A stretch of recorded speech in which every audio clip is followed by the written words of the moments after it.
वो शिवराज सरकार ने की और आज गौ कैबिनेट का गठन भी करके एक नई परंपरा का देश में नया उदाहरण प्रस्तुत मध्य प्रदेश ने किया है।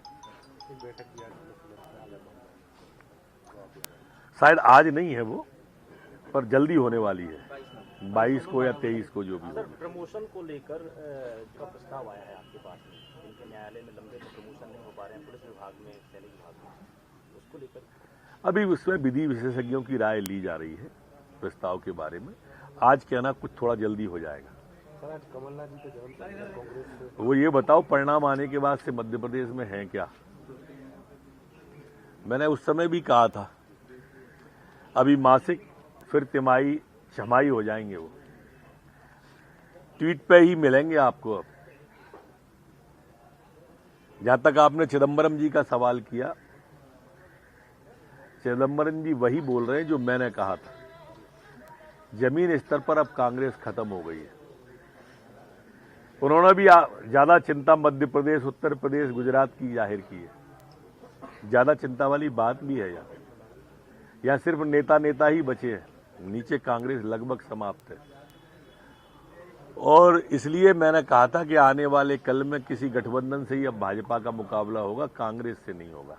कांग्रेस नेता प्रतिपक्ष शायद ही बना पाए। सर, कपिल सिब्बल भी यही कह और सभी यही कह रहे हैं कांग्रेस के बड़े नेता, लेकिन फिर भी कांग्रेस के गांधी परिवार नहीं मानना चाहते। गांधी परिवार के बारे में मैंने कहा बहुत स्थिति वैसी हो गई है। कांग्रेस अगर गांधी परिवार को छोड़ेगी तो नुकसान है और गांधी परिवार को नहीं छोड़ेगी तो नुकसान है। दोनों स्थिति में नुकसान होना तय है, बचाव का कोई मार्ग नहीं है। सॉफ्ट हिंदुत्व की ओर एक सुंदरकांड का आयोजन कर रही है, समझिए। ये सॉफ्ट मॉफ्ट कुछ नहीं है, ये सब चुनाव के वक्त ही करते हैं। इनके जो नेता हैं राष्ट्रीय, वो चुनाव पे मंदिर जाते हैं। अच्छा, एक जना बता दो आप तो, जिसने दिवाली को राहुल गांधी को लक्ष्मी पूजन करते देखा या गांधी परिवार को देखा। एक जना ऐसा बता दो गांधी परिवार को गोधन की पूजा करते देखा। छोटी दिवाली, बड़ी दिवाली, भाई दूज देखा आपने?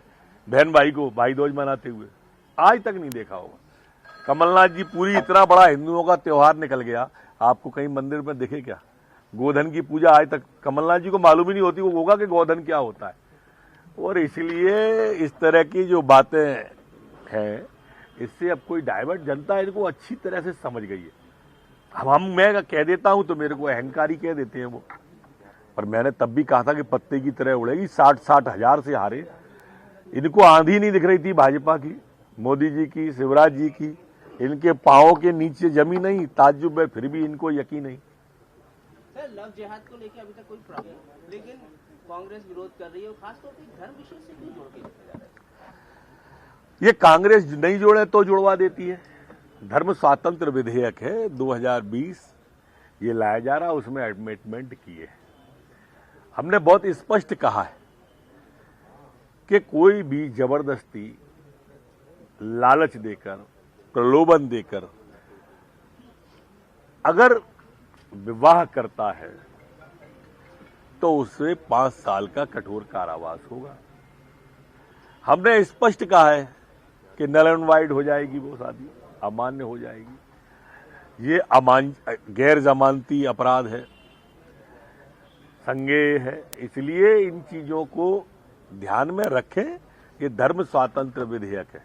कमलनाथ सरकार में मंत्री रहे पीसी शर्मा ने कहा का काम करता है, लेकिन ये कानून तोड़ने का काम करेगा। वो ये तो बताएं पहले कि इस विधेयक के खिलाफ हैं या पक्ष में। ये इस तरह की बातें करके इधर उधर की तू न बात कर, ये बता के काफिला क्यों लुटा। मुझे रहजनी से गिला नहीं, तेरी रहबरी पे सवाल है। तो ये बताओ पहले तो कि ये लूट इसीलिए हो रही है। ये तुष्टीकरण की जो नीति कांग्रेस अपनाती है, उसी का कारण है कि हाशिए पे जा रही है। अभी भी समझ में नहीं आ रही, मुझे तो अचंभा होता है। अभी भी अपकार, जैसे क्या है वो, गुपकार के साथ चुनाव लड़ रहे। देश तोड़ने वाली ताकतों के साथ कांग्रेस चुनाव लड़ रही है। कश्मीर के अंदर जो कह रहे हैं कि पाकिस्तान की भाषा बोल रहे हैं, 370 लाने की बात कर रहे हैं, उनसे मिलकर कांग्रेस चुनाव लड़ रही है। जहां भी आप तो देखो, देश तोड़ने की बात जहां आई होगी, समाज को बांटने की बात जहां आई होगी, वह कांग्रेस या राहुल गांधी मिलेंगे। अफजल हम शर्मिंदा हैं, तेरे कातिल जिंदा हैं। तुम कितने अफजल मारोगे, हर घर से अफजल निकलेगा। और भारतीय जनता पार्टी साफ कहती है, हम घर में घुस के मारेंगे जिस घर में अफजल निकलेगा। बहुत साफ साफ है हम दोनों की बातें। हम किसी भी आतंकवाद का समर्थन नहीं करते, हम किसी आतंकवादी अफजल का समर्थन नहीं करते। हम देश के साथ हैं, भारत के साथ हैं। जो देश तोड़ने वाली ताकतों के खिलाफ हम हमेशा से रहे हैं। सबसे पहले मिलने राहुल गांधी गए थे, जिनने ये नारे लगाए थे, अफजल हम शर्मिंदा है, तेरे कातिल जिंदा। तो जहां भी इस तरह की विघटनकारी ताकतें आती हैं, राहुल गांधी या कांग्रेस आपको वहां खड़ी दिखाई देती है, चाहे गुपकार हो या अफजल हो। सर, जबलपुर से एक अच्छी तस्वीर देखने को मिली, बच्चे कम पड़ गए तो थाना के स्टाफ कंधे पर लेके गया। एक एएसआई दिव्यांग है। ऐसी तस्वीरें आपको जब भी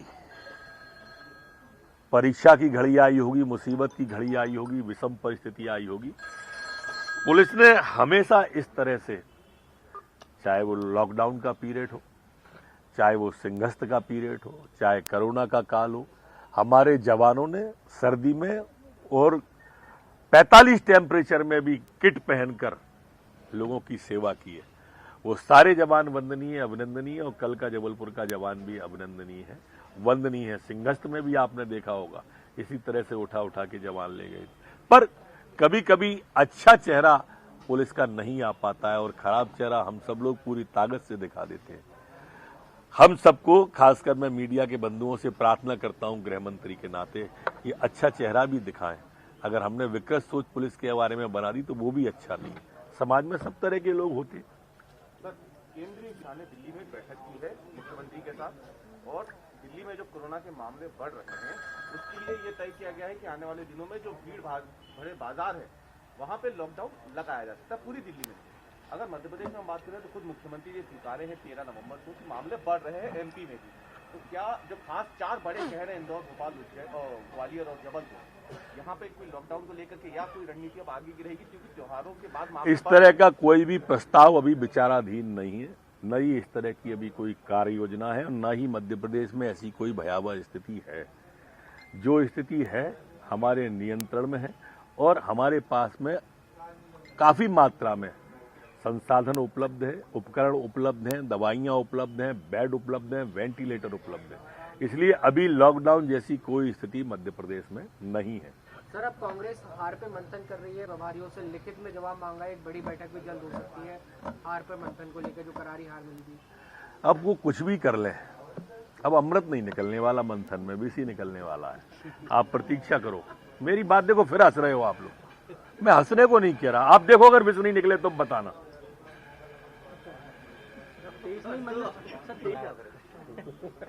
23 में मंदिर जाएंगे राहुल गांधी का, 18 में गए थे मंदिर राहुल गांधी। चुनाव पे ही आते हैं, उन्हें भगवान की याद चुनाव पे ही आती है। उपचुनाव में कांग्रेस ने 2 महीने में भारी बना दिए थे, अब सबको हटाने की तैयारियां हैं, वो शुरू हो गई। कांग्रेस के लोगों को समझना चाहिए कि वो कैसी नियुक्तियां करते हैं। जब गंगा गंगोत्री पे ये पवित्र हो जाएगी तो कानपुर और इलाहाबाद में पवित्रता की कौन सोचेगा। जब नियुक्ति करने वाले ही फर्जी बैठे होंगे तो नियुक्तियां तो फर्जी होंगी होंगी। नमस्कार, मैं हूं मानक गुप्ता। अगर आपको हमारा ये वीडियो पसंद आया हो तो इसे लाइक और शेयर जरूर करें, और हां, हमें सब्सक्राइब और फॉलो करना ना भूलें, ताकि आप देश और दुनिया की कोई खबर मिस ना करें। तो जुड़े रहिए हमारे साथ और देखते रहिए न्यूज़ 24।